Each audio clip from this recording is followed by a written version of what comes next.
আটা, ময়দা, সুজি এগুলো ছাড়াই বানিয়ে নিতে পারবেন মালাই কেক।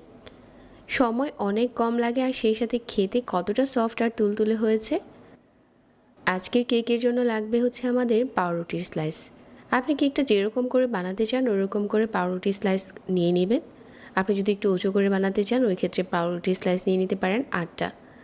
আমি আজকে এখানে 6 পিসের মতো পাউরুটির সাইডটাকে এরকম করে কেটে নিচ্ছি।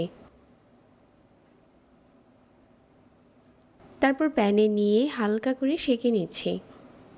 মিডিয়াম আঁচে সেঁকতে হবে, তা না হলে কিন্তু উপরটাতে কালার চলে আসবে। পাউরুটি খুব তাড়াতাড়ি কালার চলে আসে। হালকা করে এপাশ ওপাশ করে সেঁকে নিচ্ছি। সবগুলো পাউরুটি স্লাইস সেঁকা হয়ে গেছে। তারপর হচ্ছে যেই ডিশটাতে মালাই কেকটা সেট করব ওই ডিশের মধ্যে হচ্ছে পাউরুটি স্লাইসগুলো এভাবে করে বিছিয়ে দিচ্ছি। আর আমি আজকে এখানে 6 পিসের মতো নিয়েছি। তো এই বাটিটাকে একটা সাইডে রেখে দিয়ে আমরা ইনস্ট্যান্ট মালাই বানিয়ে নিচ্ছি। একটা প্যানে নিয়ে নিচ্ছি 2 টেবিল চামচ চিনি। চিনিটা হচ্ছে অপেক্ষা করছি যাতে করে একটুখানি কালার আসে। যখন এরকম কালার এসেছে ওই পর্যায়ে হচ্ছে এখানে 2 কাপ দিয়ে দিচ্ছি তরল দুধ, সাথে 1/3 কাপ দিয়ে দিচ্ছি গুঁড়া দুধ। ভালো করে নেড়েচেড়ে মিশিয়ে নিচ্ছি যাতে গুঁড়া দুধটা পুরোপুরি মিশে যায়।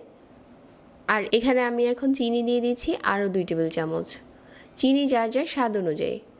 1 টেবিল চামচ দিয়ে দিচ্ছি কর্নফ্লাওয়ার। তাহলে এই মালাইয়ের মিশ্রণটা খুব তাড়াতাড়ি ঘন হয়ে যাবে। আর এই মালাইটা কিন্তু খুব বেশি ঘন হবে না, তাহলে কিন্তু পাউরুটিতে আবার মালাই প্রবেশ করবে না। মিডিয়াম আঁচে জাল করে নিচ্ছি। কিছুটা ঘন হয়েছে আর ঠিক এই পর্যায়ে হচ্ছে চুলা থেকে নামিয়ে নিচ্ছি। আর এই মিশ্রণটা গরম থাকা অবস্থাতেই পাউরুটির উপরে ঢেলে নিচ্ছি। আর এটা খুব ভালো করে মালাইটাকে টেনে নেবে। উপরে পছন্দ মতো বাদাম কিশমিশ ছড়িয়ে দিচ্ছি। এই বাদাম কিশমিশ যত বেশি দিবেন এটা খেতে তত ভালো লাগবে। তো এখন হচ্ছে একটা র্যাপিং পেপার দিয়ে উপরটাতে এরকম করে মুড়িয়ে নর্মাল ফ্রিজে রেখে দিচ্ছি 1 ঘন্টার জন্য। 1 ঘন্টা পর এটা পুরোপুরি ঠান্ডা হবে।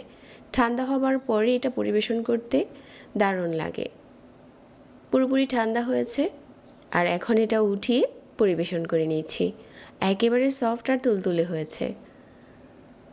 যারা ঝামেলা না করে ডেজার্ট বানাতে চান তাদের জন্য কিন্তু এটা সেরা রেসিপি।